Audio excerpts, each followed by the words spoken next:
Today we are going to be changing oil in this 2015 Silverado 4x4. Got the oil here. It takes 8 quarts. I didn't realize that when I bought it. I thought it would take 6 quarts, so I bought the usual jug and then one other quart. Ended up having to go buy 2 more. Next time I'll just buy 2 of these jugs. I switched over to this Super Tech after watching a Project Farm video on testing this against Mobile One and some of the other ones. Mobile One's now like, I don't know, $35, $30 to $35 for 5 quarts. This stuff's 18, and I've been using it in my work car. That's where I first used it. I change the oil in my work car about twice a month. Put a lot of miles on it. So I've got excellent use out of it in my work car. So decided to use it in everything else. But anyway, now the filters. I still use Wix filters. So this one is the XT, I believe they call it, the newer filter, XTs. So anyway, what you want to do, you want to take the filler cap off, and so it has some air. So we're going to get under it. You can go under it from the front or the side. Make sure if you're using these ramps, you're using jack stands for safety. And this thing's kind of slightly downhill, so I got the chock in front of the wheel, got the brake set. So I already have the tools and under there, and we'll fix and get under there. There's the Wix filter. XP, not XT, XP. Wix XP. It's supposed to be the new filter for synthetic oil. So let's get out of there and I'll show you where everything's at. Okay, here we are under the truck. And what you're going to be looking for is your oil filter right here. Right here. And this is your drain plug right here. It's 15 millimeter. And we're just going to take this out, let it flow. First, I'll probably get the oil filter loose because I done tried with my hand, and I found a sticker where they'd been taking this to a quick lube place. That's probably the worst thing you could ever do for your car. And those people don't care. They tighten the crap out of this thing. It takes all kinds of stuff. I've never seen one from a quick lube place put on right, and I've seen it at a lot of them. So anyway, we're going to work getting this loose. I brought a strap with me. I'll get that loose, and then we'll drain this oil, and then we'll pick it up from there. Okay, finally got the oil filter loose. Thank you, Chevrolet, for cramming it up in the tightest spot you possibly could. What I did is taking a strap, tied slip knot in it, put it over or do one hand now, oil filter like that, tighten it up, and it'll slip, so you have to keep tightening it up and hold it and twist at the same time. And a lot of these you can, like that. I done got it loose. Oh, it comes over. Okay, so let's drain the oil now. We got everything loose. Then the catch pan. Okay, we got the filter on. We got the drain plug back in. The oil filter goes on until the seal touches the mating surface. After that, you only turn it about 1/4 to 1/2 turn. If you've got to use a oil filter wrench every time to get your oil filter off, you're putting it on way too tight, or whoever you're having change your oil is putting it on way too tight. Same way drain plug. I don't know what foot pounds I use, but I just snug it up nice and snug. I don't sit there and just bear down on it and try to tighten it up as tight as I can.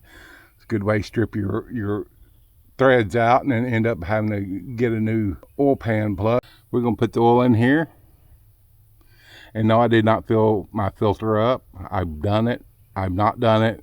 Not a big difference. I'm going to put 6 quarts in, probably maybe 7. This is the first time I've changed oil in this, obviously. I'm going to put 7 quarts in and see where we're at. Manual says 8. Let's get this in and I'll get right back with you. Okay, we want to let this run for a little bit, let that oil circulate, get in the filter and all that. This is how you reset your oil. Your little knob here says remaining oil life 0%. It was telling me to change the oil. So you just, this button here, you just hold it in. Yes, I want to reset. 100%. There we go. Easy peasy lemon squeezy.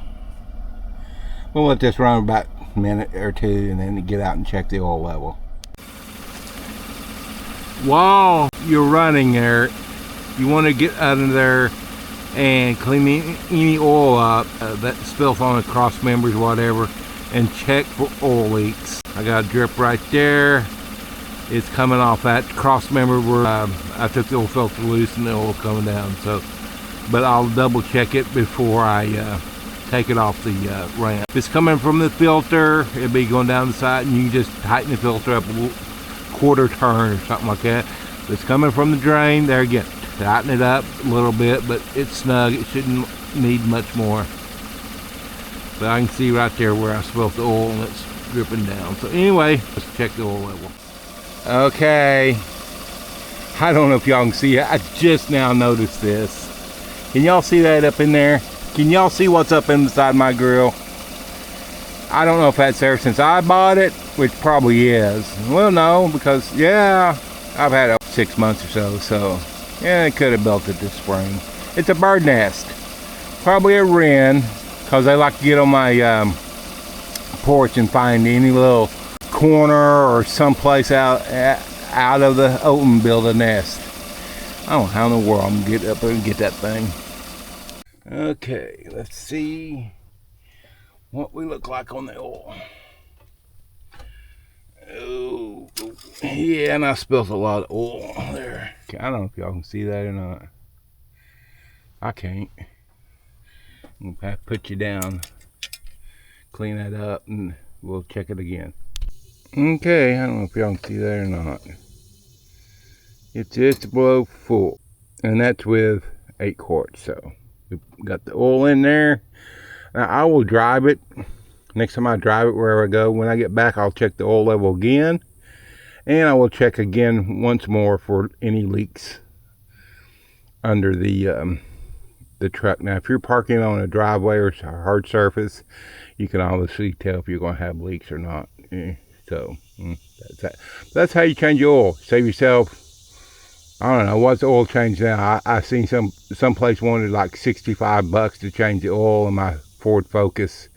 Oh, it only takes 5 minutes. I don't care if it takes 5 hours. I ain't giving you $65 to change the oil in my 4.5 quarts in my Ford Focus. So anyway, it's really simple. You need to do it. You need to be under there looking for things that are wrong. This is a good way to do it. Just don't pour oil all over the place. So make sure you got a good grip on the jug before you start pouring, or you will spill some of it all over the place. So anyway, that's how you change the oil in a 2015 Chevy Silverado 4x4. Now this is a WT model, work truck model.